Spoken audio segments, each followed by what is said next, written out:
The whole process actually started right after Mr. Vedamurthy came back from the UK. Actually, prior to that, we've sent several letters, made several overtures, but there was no response. After Mr. Vedamurthy came back from the UK, beginning right around the end of August, we officially invited Pakatan for talks with us on how we can work together. That was the end of August. And we gave them 2 weeks time, but they didn't come back in 2 weeks, but they did come back a little later. End of September, we started with our first discussion. Our first discussion was basically to see if there was political will within Pakatan Rakyat to actually take up the cause that we stand for. And it looked like, yeah, there was some interest, and there was possibility for us to work together. And then in the meantime, we were preparing our blueprint. A lot of hours were spent in researching and developing the blueprint. We developed the blueprint, and on the 1st of November, we had our first meeting with Datuk Sri Anwar Ibrahim and his team, and we presented the blueprint to them at that time. We went through the 6 items, that is the content of the blueprint, and at the end of the discussion, clearly I personally put the question to Datuk Sri Anwar Ibrahim: what is your comment? Do you agree with what we are asking does make some sense? His answer to me, and I'm quoting him, is that yes, I agree that what you have in your blueprint does make some sense. Of course, we have to make some changes. So that was what the last question that I put to him, that was the answer he gave. Also, he promised that he would talk to the other Pakatan leaders, coalition leaders, to see how they would go about making this into a binding endorsement. We asked him to sign on an agreement between us. He said he wasn't sure whether he could sign on their behalf, so he'd talk to them and get back to us. Never got back to us. We pushed the matter. End of the month in November, we had another meeting where we had a couple of the senior Pakatan leaders in, not with Datuk Sri Anwar Ibrahim, but some of his next liners. And we discussed how we could work together in the elections. Talked about that. And then again, nothing seemed to be moving.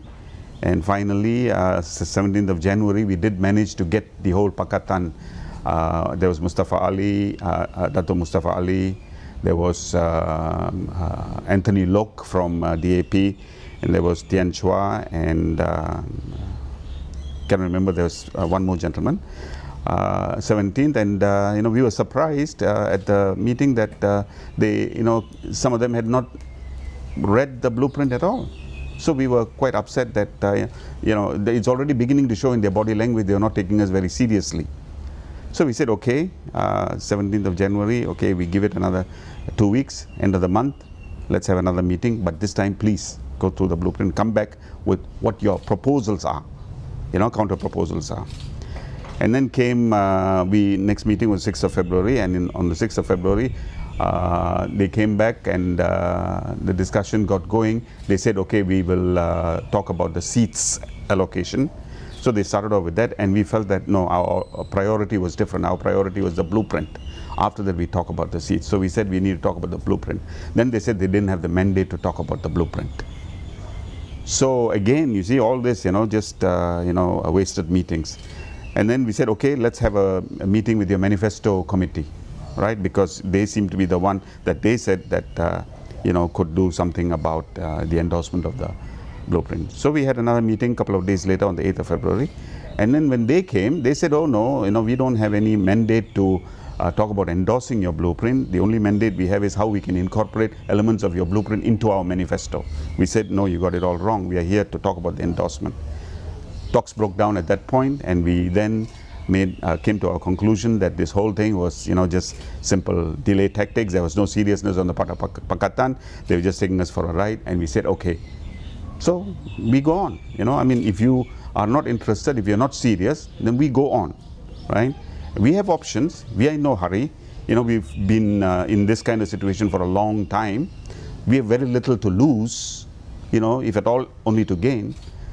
And we can go on, I mean, it doesn't mean, you see, we feel if there's going to be change, there's got to be real change, not just change in name, not just change in some, one-upmanship type offer. We are interested in fundamental change.